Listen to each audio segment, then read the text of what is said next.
চাচা একটু সাইড দেবে চাচা।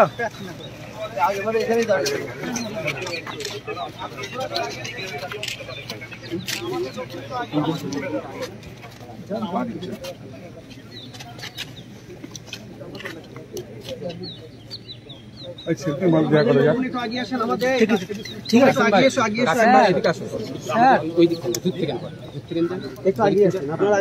ভাইয়েরা একটুখানি আমাদের সামনে আসুন।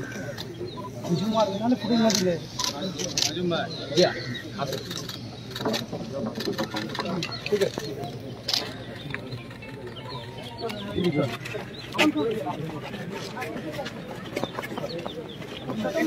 থেকে সাজান এসছি দিদি সাজান এসছি